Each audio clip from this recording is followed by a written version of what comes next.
So now we're going to start. Glad everybody's here. All right. So before we start, let's just get the body and mind together in one place, which is often hard to do, especially these days, it seems. Excuse me.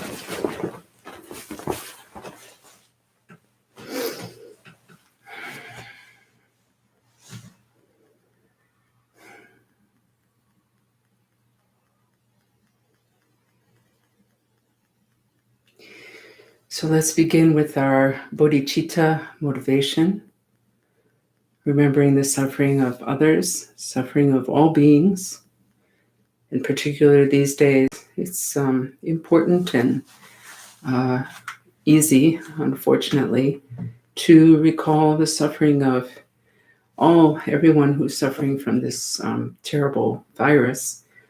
This morning, I heard about a woman whose 33-year-old child passed away in Malaysia from a heart attack, and she's in the Netherlands, and she can't even go and get his body. So these kind of things happen all the time now, and it adds to the incredible suffering of the grief of losing a child.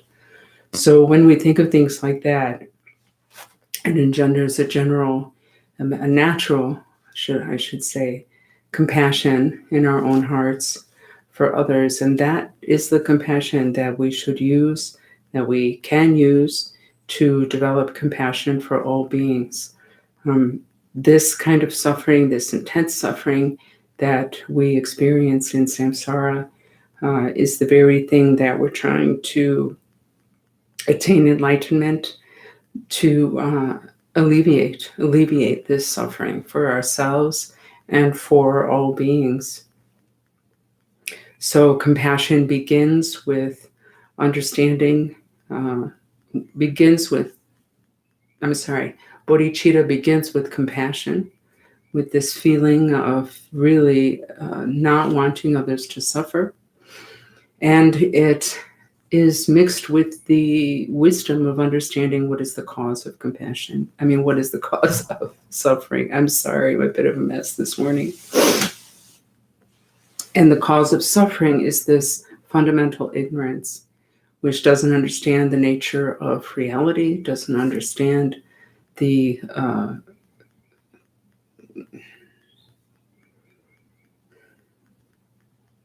nature of the self, or rather the nature of non-self, which then throws us into this realm, this wheel of cause and effect, otherwise known as karma, which keeps us turning in samsara, or cyclic existence. So that is bodhicitta. And it is with that in mind that we set our intention to think about the teachings today and also to do the practice. So let's keep that in mind.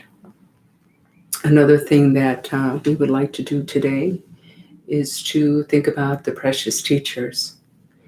So here behind me, I have, right here is Tonglen Rinpoche, which you can't see very well, and Kyabche Troshe Rinpoche, and then Kangye Rinpoche, who's the father of Tonglen Rinpoche and Jigme Khyentse Rinpoche.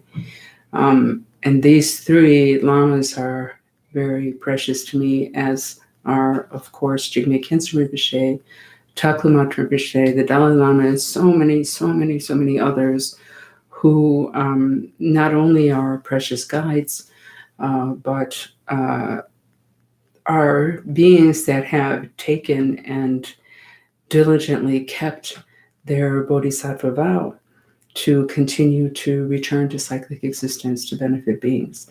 These are beings who have realized the teachings, not just memorized the words, but they embody wisdom and compassion. So we want to think of them with a great deal of gratitude for what they're doing, for being a light in the darkness, and for showing us what it is to be an enlightened being, and giving us hope and inspiration. All right. So I first want to move my computer because I'm seeing that it's not very stable. So I'm just going to do that and back that up a little bit. Okay, that's better. All right, sorry. Okay, so today I want to talk about loving the enemy. Okay. So because we've been working on this Tonglen practice, which is practice of exchange for developing compassion, and it has four main components, four main individual objects that we work with, or types of people that we work with. The first is someone that we love, which we did the first time that we did these live streams. Second is someone who's neutral to us. And the third is someone that we dislike, and that's what we're going to be working on today after we do this little Dharma discussion and mindfulness and breathing practice. Then we're going to do that practice. So that's why I want to talk about this today. So, there's been a lot of sort of aggressive blame going around since this whole thing has started with the coronavirus, right? There's a lot of blame going around about people hoarding toilet paper and people hoarding whatever, the shelves being empty, and people, not keeping quarantined, and, young people going on spring break and all of that kind of stuff. And the issue that I want to talk about in relation to that, it's not to say like we shouldn't care about those things, or it's not that we should just say, oh, those things are fine. But the issue is what's happening in our heart in relation to those things, right? And it's not just in relation to those things which may or may not be personal to us. Like we might have someone in our family who's doing those things or not. But what's happening in our hearts when we see that, right? Are we being kind of self-righteous? Are we being very judgmental? Are we allowing kind of hatred to arise in our heart regarding those things? Okay. So the Buddha taught in the Buddhist teachings, and Shantideva teaches this, and a lot of other teachers talk about this, which is that we should have love and compassion for all beings, not just for those that we like, not just for those that serve us, not just for those that we think are cute and sweet, but for all beings without exception. And that means even those that we dislike, even those that we think are mean, and even those that we think are evil, right? We are tasked with having love and compassion for them, right? So that's really difficult, isn't it? Even Jesus said that. That's one of the most difficult, in my opinion, anyway, that's one of the most difficult teachings of Christ, isn't it? Love thine enemy. Love thy neighbor as thyself, which is already sometimes difficult, right? And love thine enemy. Okay? But how? How are we supposed to do that? How are we supposed to love someone who, in our opinion, is endangering the lives of so many others by, not keeping to themselves in this time, or by, running the country in a way that is not responsible, let's say? How are we supposed to have compassion for that person when they are causing the deaths of so many others? Okay? How are we supposed to have compassion for someone who is hurting us, who has lied to us, who has betrayed us? I don't need to have compassion for that person, right? I see this all the time on social media. Yeah. Someone posts anything, you can post anything, something about a person behaving badly towards someone else or towards an animal, someone posts something about that. And then there's a mile of comments about, I have so much compassion, I want to kill that person. Isn't it? Right? It's crazy. It's like, how is it helping anything? How is it helping anything? All right? We're supposed to have compassion for that person who's beating the dog. We're supposed to have compassion for that person who's killing people. What? Like, how does that work? Okay? How does that work? So here's how it works. Okay? Here's how it works. First of all, it's very important, and this is the mistake, or let's say this is the misunderstanding that a lot of Westerners have when they hear this concept of having compassion for the enemy, so-called enemy, or having compassion for the bad guy or the perpetrator, right? We're not saying to have compassion for someone who we see as evil or bad. We're not saying, oh, what they did is okay. We're not saying what they did is okay. We're not saying, oh, you hit me, oh, please hit me again. Oh, you killed the whole family next door. Please come to my house and kill my whole family too. We're not saying that, okay? We're not saying what they did is okay. We're not inviting them to do it again. We have every right to say, look, you belong in prison, man, right? We need to stop you from doing that, and what you did was wrong. We have every right to say that. The point is, what's happening in our own heart when we say those things? What's happening in our own heart when we have to cut somebody out of our life? When we have to protect someone, protect ourselves or protect someone else from someone who's harmful. Do we do that with love and compassion in our heart, or do we do that with hatred in our heart? That's the difference, okay? That's the difference. We're not saying what you did is okay. I have compassion for you because what you did is okay. Not at all, not at all. That's a really important point, okay? So how should we think of that, all right? One of the ways, and you can read Shantideva about that. Shantideva's Way of the Bodhisattva is one of the best things to read, particularly chapter 6, which is the chapter on patience. He outlines logical argument after logical argument about why it doesn't make sense to hate the enemy, how it just is illogical, which is like mind-blowing as far as I'm concerned, right? I remember reading that chapter over and over and over again because I wanted to be angry. I wanted to hate my enemy. I wanted to have, justification, right? We want justification. Yes, I'm right to be angry. Yes, I'm right to hate this person. Well, how does it help us? That's one of Shantideva's arguments. How does it help you to hate them? Is it making anything worse for them that you hate them? No, it's not. It's not. And even if it did, do you want to be that person? Do you want to be, what does he say? Do you want to be so wretched? Something like that. Do you want to be such a wretched person that, your hatred makes someone else's, like you want to make someone's life miserable? Do you want to be that kind of person? Right? You're like, no, not really. Okay. Then what is hatred and anger doing for us? Nothing. It's doing nothing for us.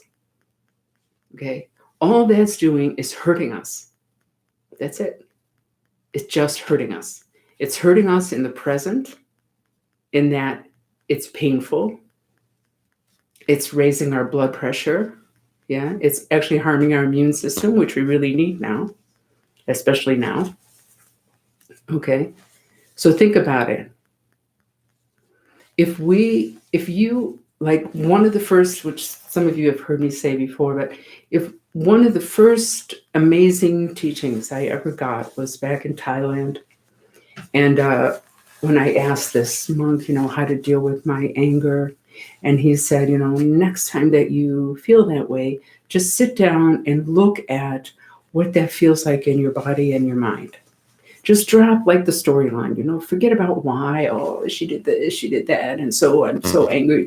Forget all that, forget the story. Just look at what does it feel like in your body and in your mind.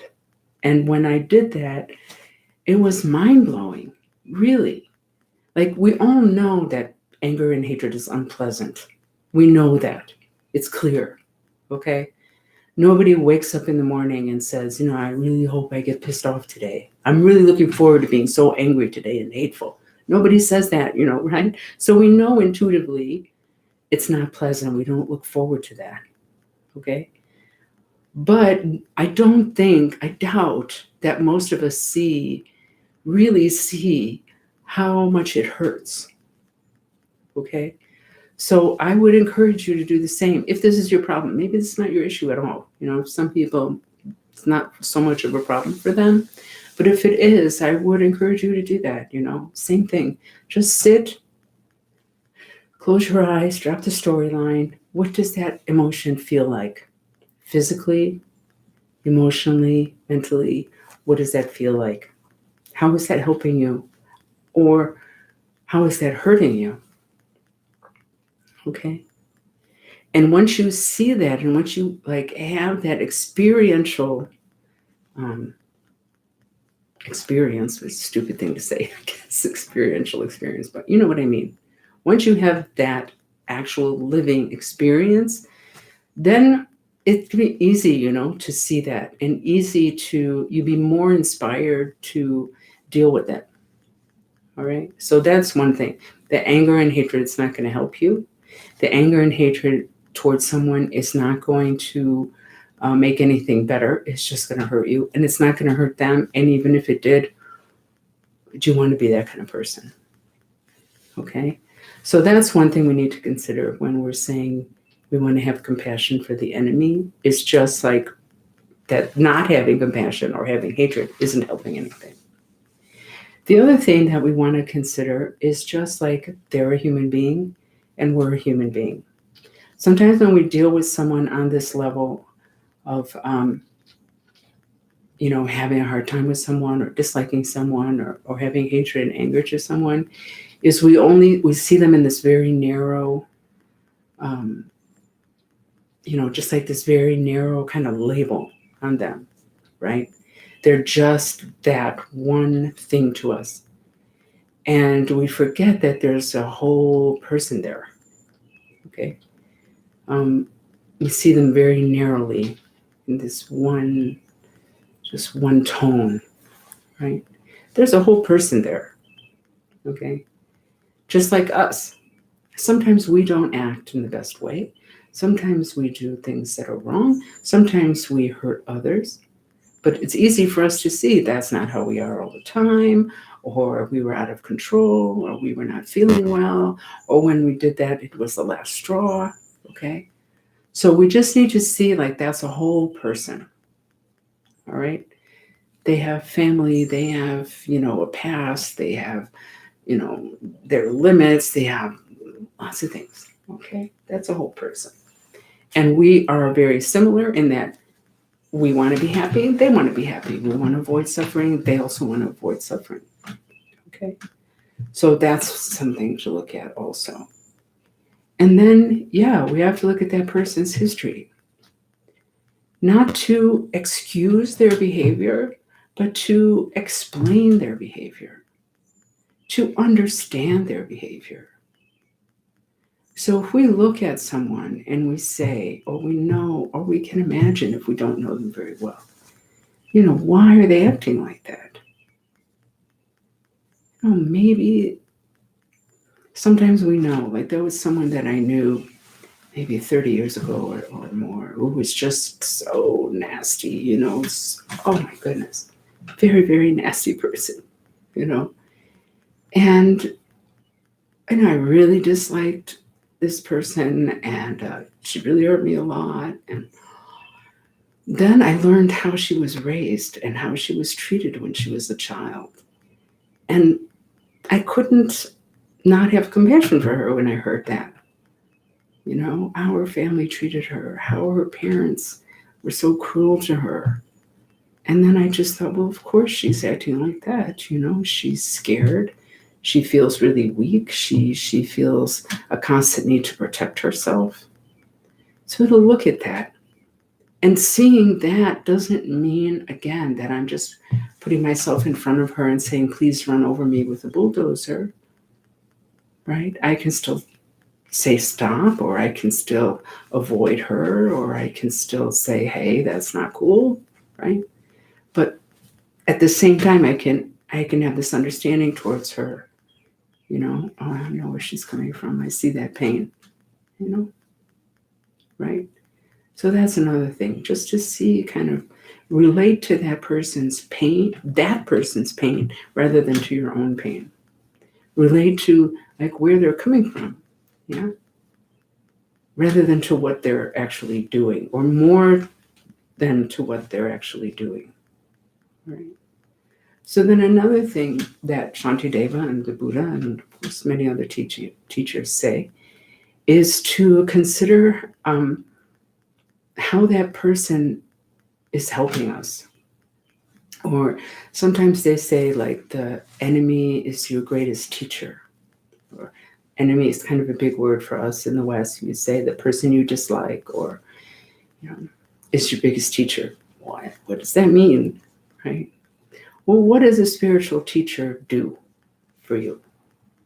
Okay. A good spiritual teacher shouldn't baby you.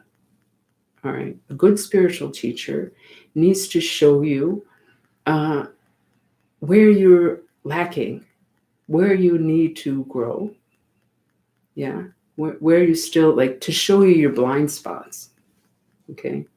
Not to be your mommy or daddy constantly patting you on the head and saying, oh, to me, everything's going to be okay.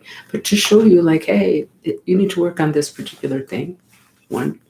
And a good teacher also is going to show you, like, hey, look how far you've come. Also to encourage you, and say, oh, maybe you feel like you haven't made much progress, but actually you've come really far. So think about at least those two things, all right, in relation to someone. Let's say you've been practicing for even a few months, you're practicing meditation, practicing compassion, patience, all this kind of stuff. Then someone comes along and is just like pushing all your buttons, right? And you get angry and you blow up at that person, all right? So how is that person your teacher? Well, you might think after that, yeah, I blew up at them. It's true. I wish I hadn't done that. But last year or a couple months ago or, a few years ago, I would have really got angry a lot quicker than I did. Or that anger would have lasted a lot longer than it did, right? Or it would have been a lot more intense. So pretty good, I made some progress. Also, I still have a long way to go because I still got angry, I have something still to work on. So I'm glad to see that, because sometimes if we're never challenged like that, if we're something is never giving us any resistance, like we can't see. And Shantideva says like we have to develop patience. That's the other thing. Patience is one of the qualities of enlightenment. If we don't have anybody sort of pushing against us, then we have nothing to develop patience on. He said, if everyone was kind to us like a doctor, then how could we develop patience, right? So we need that also. So we can see like, oh, okay, I still have work to do. In retreat, in retreat, that manifested like, in 3-year retreat in particular, you're sitting in your room, everybody has their own room, you're sitting in your room and you're doing your practice and it's very beautiful. You have your beautiful altar and your beautiful candle and your beautiful incense and your beautiful cushion and everything's very nice and chill, and you just feel like, I have so much compassion, I'm the best, really good. Oh, I must be almost enlightened, right? And then you walk out the door and somebody's in your face, just poke, poke, poke, poke, poke, poke. And then you're just like, you want to smack that person. And you just turn around and go back in your room. I have so much work to do, right? So that's great. It's a gift. Really, it's a gift. It seems crazy, but it's true. It's really true. It's a gift. Yeah. So that's another way that we can have compassion and appreciate people who harm us. Yeah. Then from the Buddhist point of view, another thing that is helpful is they're helping to purify our karma. The more kind of things that we can deal with in this life, while we have a chance to practice, while we have the intelligence, the opportunity, a precious human life, all that stuff which we can learn about in formal classes, the better, Oh, now I can deal with this now. I can purify this karma now. Thank you. That's great. Okay? So we'll be dealing more with that. I'll be dealing more with that later. But I would encourage everyone, when you feel that arising, if you feel it arising, maybe you don't, I don't know. But if you feel that kind of frustration, anger, annoyance, hatred, arising, especially righteous anger, because that's really hard, that one. Yeah. Oh, I'm not angry for myself. But this person's harming a lot of other people, and for that, I'm furious. Okay, that's really, really, truly understandable. And that comes from a good place. It truly does. That comes from wanting to protect others, which is a great, great thing that comes from a good place. But having anger and hatred to them is still not helpful. It's not helpful. Let that initial spark of what is ultimately compassion for others, let that not turn into hatred for someone. Let that turn into compassion for that person, for their own ignorance, okay, for their own pain that is causing them to act like that, their own history, their own ignorance. And we also consider karma in this really long-term way. And when someone is doing something negative, especially something hugely negative that's really affecting a lot of people or a lot of animals or both, they are setting themselves up for karmic retribution that is so huge. So really, it should really make us feel quite a lot of compassion for them, truly. Not to say that what they're doing is okay, not to just sit back and say, oh, we have to allow that to happen. No. But what are we feeling in our heart towards that person? It really, if we think about it, if we're thinking clearly, it should be compassion. Nothing but compassion. Okay? All right. So now it's time to do some meditation. It's actually almost the time is up, but we'll go a little bit past. And then just to remind you, I do have the chat on. So after we're done with the meditation time, we're going to allow for some question and answer if you have any questions. Okay? All right. So now we're going to do mindfulness of breathing practice, just to kind of settle the mind, and then we'll get into the Tonglen practice. All right? Okay. Excuse me. Excuse me.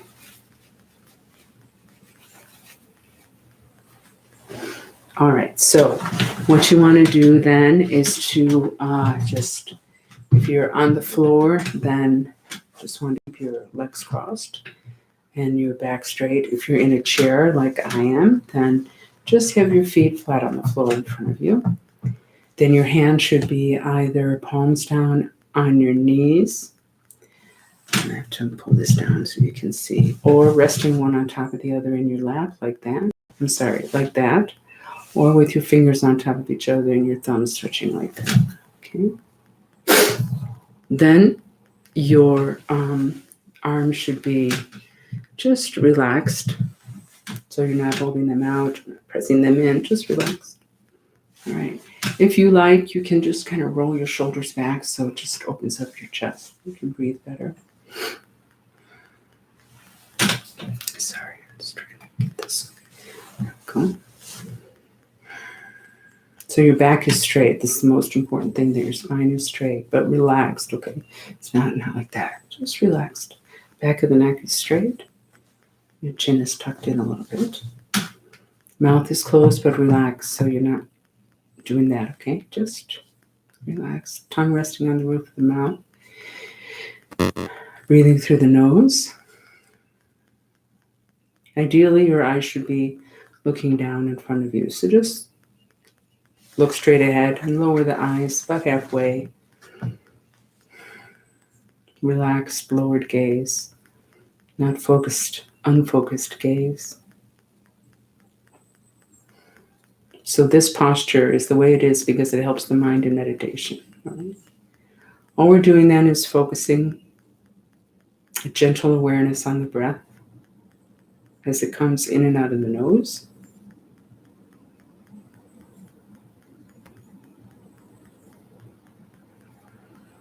And we're letting the thoughts come and go like clouds in the windy sky.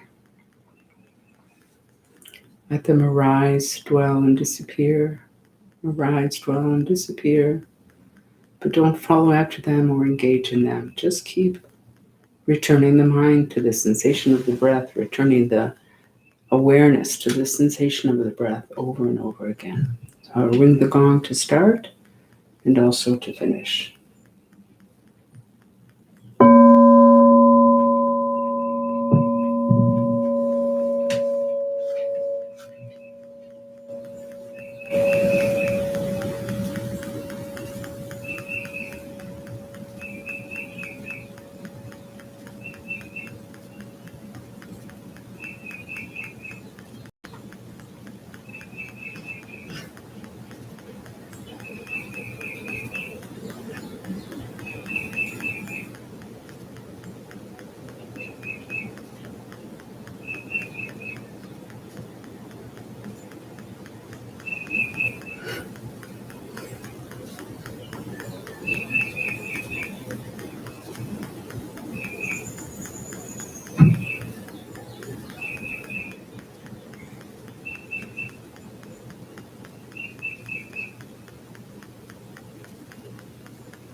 And you can begin to count the breaths, a way of helping us to keep our awareness. So counting it either every in-breath or every out-breath up to a total of 10 breaths. If you lose count, no big deal. Just bring the mind back. Start again at 1. If you get to 10 again, no big deal. Just start again at 1. You go beyond 10, it's another form of distraction. So as soon as you realize that, just come back. Start again at 1. So please begin that now.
All right, so now we are going to do Tonglen for someone that we dislike. So, for the so-called enemy. So Tonglen in English is called the practice of exchange. In Tibetan, Tonglen means giving and receiving. So this is working directly with our natural compassion. All right. So Buddhism starts from the point of view of what's called basic goodness or Buddha nature, which really means that we have within us all of the qualities of enlightenment already. And the path is a matter of uncovering those or discovering those. Okay. Yes. So this is working with our natural compassion. And with the understanding that the main obstacle to compassion is exactly, or kind of our own self-cherishing, our habit, our habitual tendency to sort of put ourselves first. So it's just that. It's kind of a stretching exercise, if you will, to stretch that compassionate heart. Okay? So I'm not going to go into a big explanation because we don't have much time, but I'm just going to guide you through it, and that's it. We'll do it. But I do have some cough, so excuse me. I'm just going to cough a little bit more.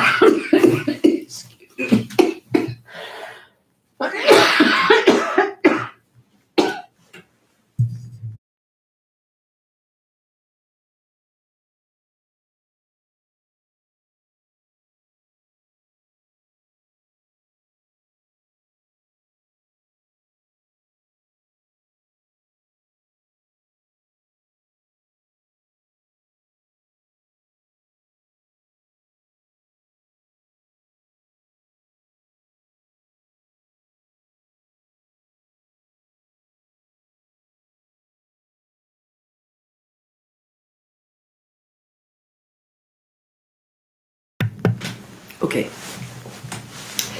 So in this one, the first step is just to rest the mind.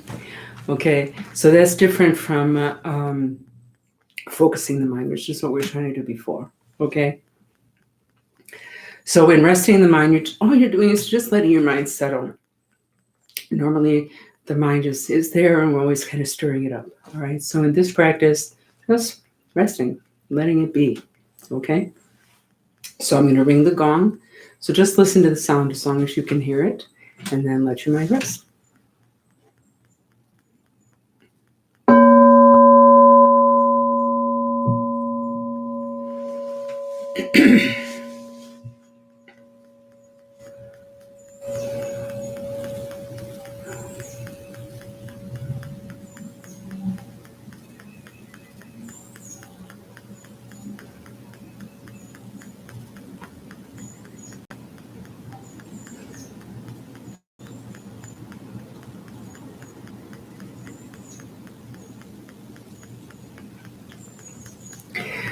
So now imagine in your heart center, which is the center of your chest, a very bright white light, like a shining star, with light going in all directions.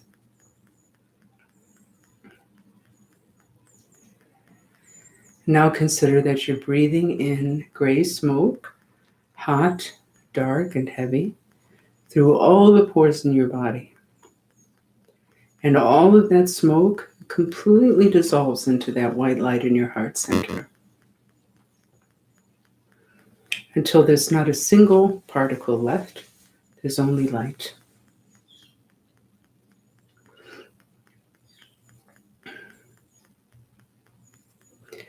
Now consider that you're breathing out white light, cool, clean, clear, very bright, through all the pores of your body, the light going in all directions.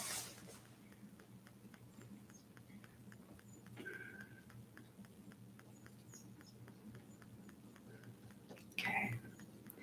Now imagine in front of you someone that you dislike or hate even, or someone that you normally love but are currently having a difficult time with. Okay.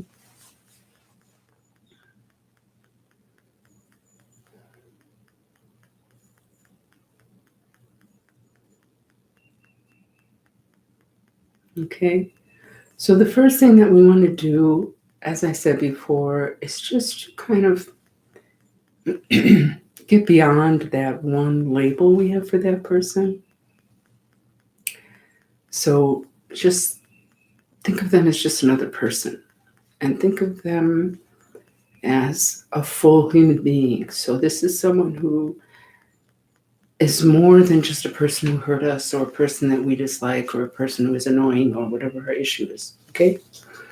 This is someone who has a family. This is someone who is very kind to others, even if they might be unkind to us, or has been very kind to us in the past, maybe.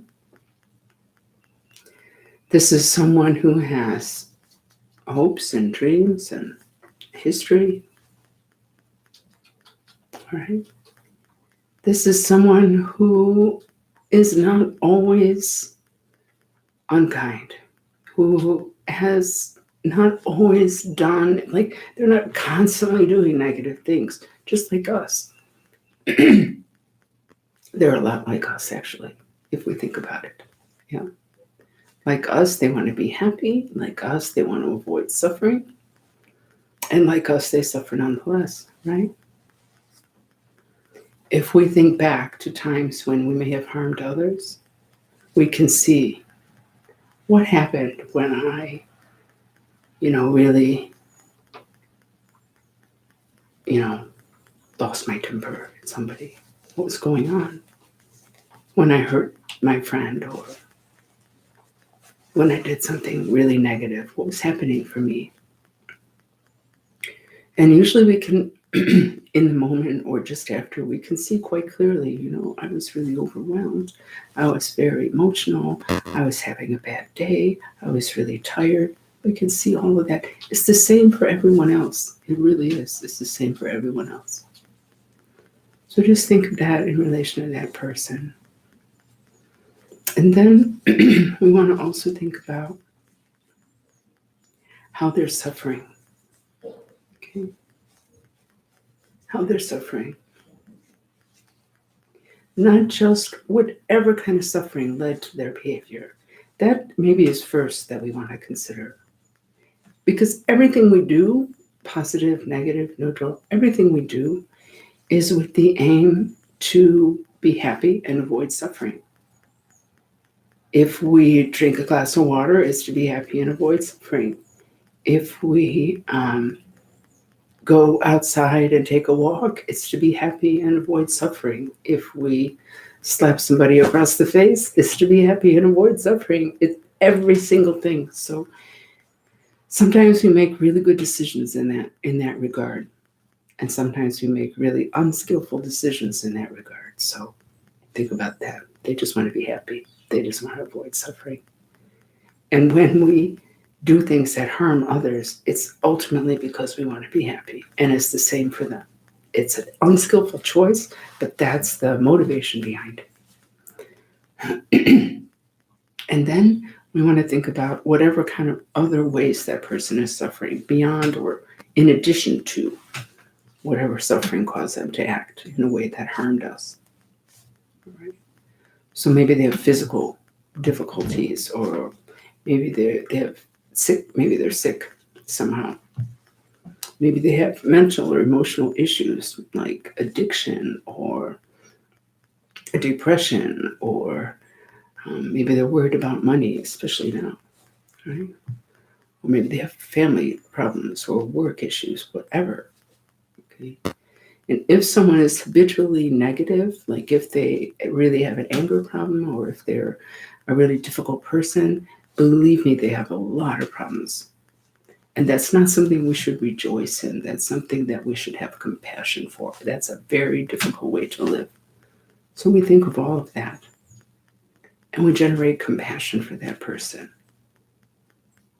for their suffering.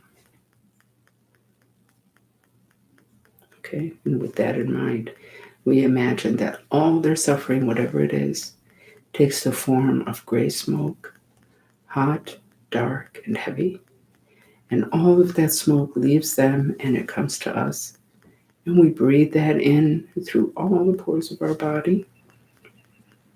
And every particle of that smoke dissolves into the white light in our heart center, until there's not a single particle left. There's only light.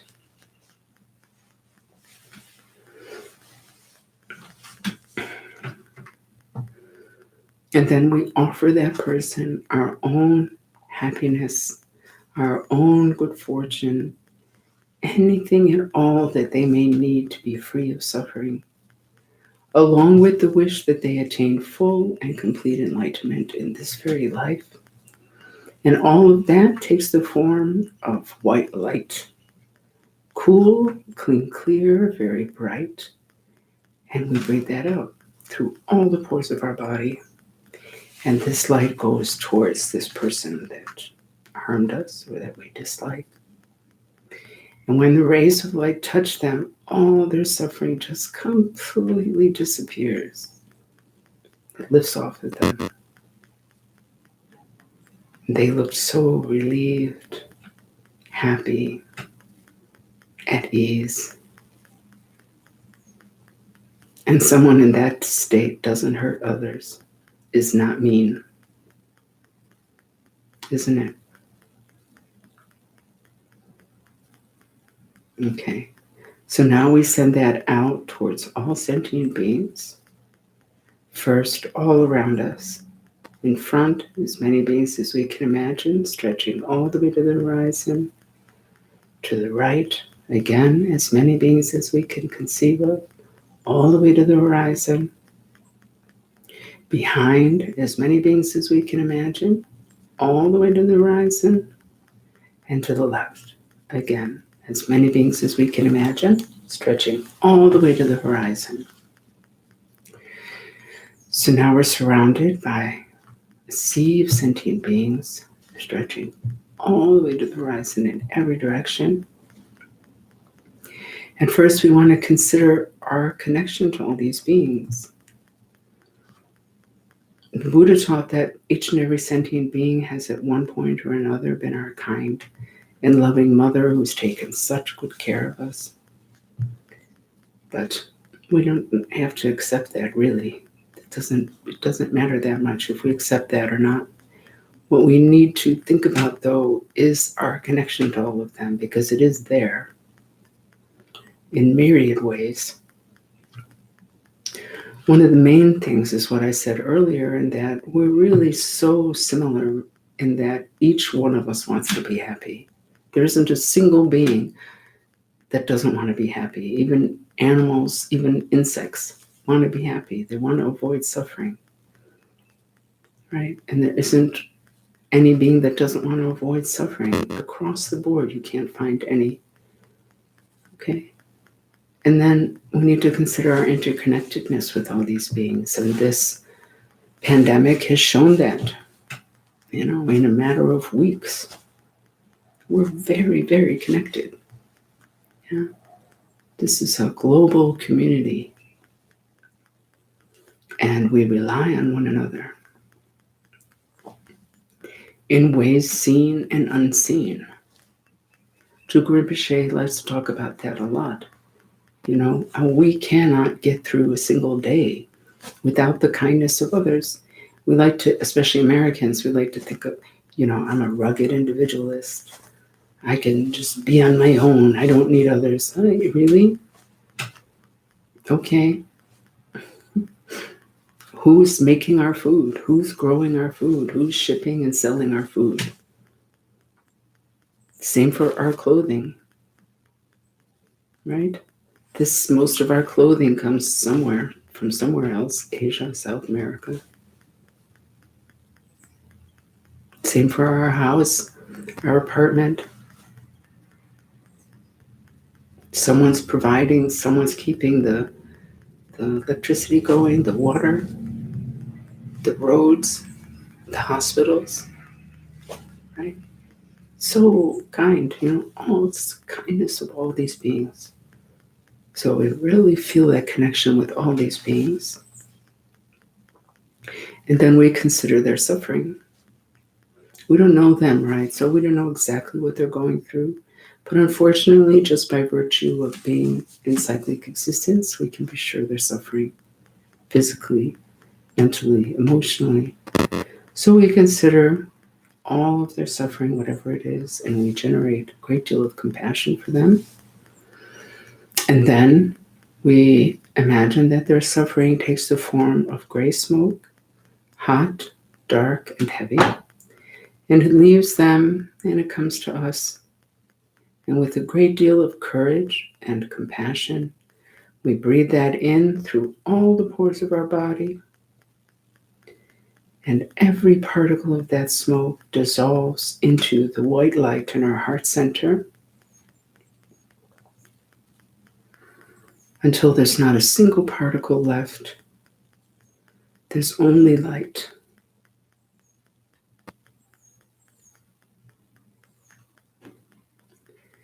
And now we offer them all without exception, even the ones we hate, even the ones we think are evil. We offer them our own happiness, giving it away, our own fortune, our own good fortune, our health, our wealth, and whatever they may need to feel better. Adding to that, the wish that they attain full and complete enlightenment in this very life. And all of that takes the form of white light, cool, clean, clear, very bright. We breathe that out through all the pores of our body, the light going in all directions as far as the eye can see. And when these rays of light touch all these beings, each individually, their suffering just lifts off of them and disappears like fog in the morning sun. And we see all these beings just so relieved to have this huge burden of suffering lifted off of them, and happy and at ease. And we feel joyful for being able to do this for them. Now we let go of the visualization altogether and gently bring the mind back, our awareness back to the sensation of the breath coming in and out of the nose. And keeping the awareness in the present moment, here and now.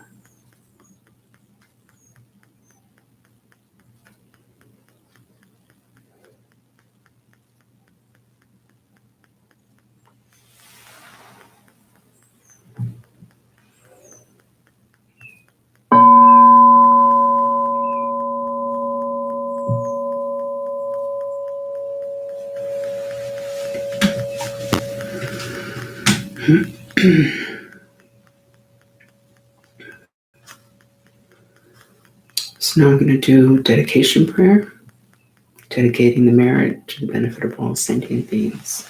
Once in English, once in Tibetan. If you know it, please say it with me. By this merit, may all attain omniscience, may defeat the enemy, wrongdoing. From the stormy waves of birth, old age, sickness, and death, from the ocean of cyclic existence, may I free all beings. Sonam tam zipani, togne ne pedranam pam shing, ke gana chi balon trupai, si pe sole droa sho. This is such a sanayam and a pranayam. This is such a palatine to make one suitcami was to get me one unrich me was service me righteous argana sutra me chitan shri young guru. Ha ha ha ha. Who back on so to that men's playing this face, but not so he said.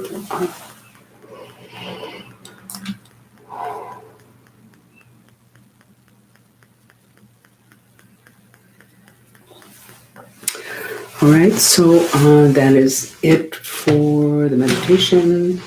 If you have any questions, the chat is on. so we can hang out for another 20 minutes. If you have any questions, we can do a question and answer at this point. Thank you so much for joining me this morning. Sorry about all the confusion this morning. Any questions?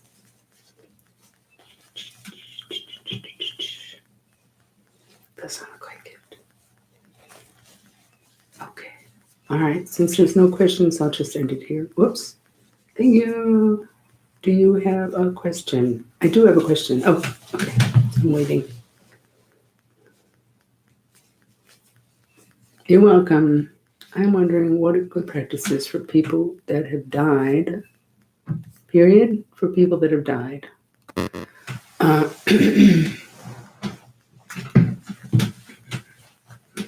A good practice for people that have died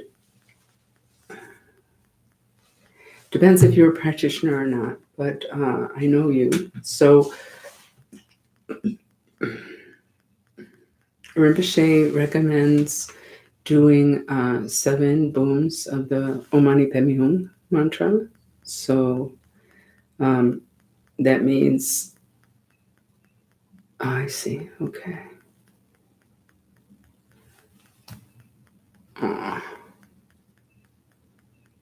Okay. So Rinpoche recommends doing 7 booms of the Mani mantra. So that's a boom a week, which essentially requires you to do the mantra all day. And to, if you're able to offer lamps and do the lamp offering prayer, as many as you're able to do. And then the prayer N100, if you have the prayer book, which is the prayer to be reborn in Sando Pelleri. And then to save lives in their, and dedicate the merit to them.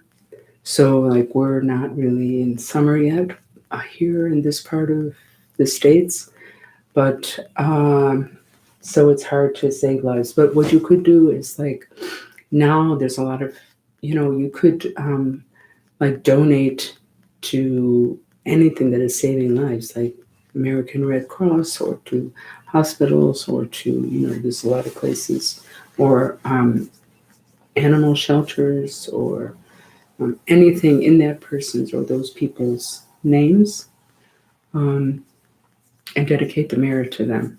But when you say dedicate the merit to them, it means dedicating the merit to all beings, like including them, not just to them, okay? So you can picture them sort of in the front row, right? And then all of them behind. And if you keep your mind in that state of compassion and dedicate your practice to them and so forth, it can really help them, because they are like the direct cause of you creating merit. So it creates merit for them. Okay. Do you know of other online live Buddhist sessions at other times, or where to search for such listings? I know that there's some online, there's some live, Facebook live things that Lama Kathy does. She is with Columbus KTC, Kathy Wesley, Wekathy Wesley. I'm not exactly sure when she does, but you could look on Facebook. She has some. Otherwise, I don't know where you could find other things for that. Sorry.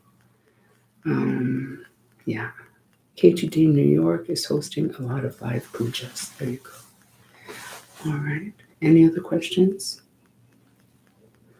All right. So if you haven't signed up for our newsletter, you can find it in the description below. I would really recommend that. I am going to be doing a free 2-day seminar, not like for like 2.5 hours a day, soon, on dealing with depression from the Buddhist perspective, because this is something that I've experienced my entire life, essentially. And I found some good, skillful means that have really helped me through studying Buddhism. You don't have to be Buddhist, or I'm not trying to convert anybody to Buddhism, okay? But these are things that I found that really, really helped me. So I do want to remind you of that. It's free, and it won't be here, it won't be on YouTube. So you need to subscribe, and you're going to need to register for that just so you can get the Zoom link. It'll be via Zoom. Okay? All right. Any other questions before we go? Not seeing. All right. So everybody, please take care of yourself. Please take care of your health. And I will see you next week, if not sooner. Okay. Goodbye. Thank you. Bye-bye.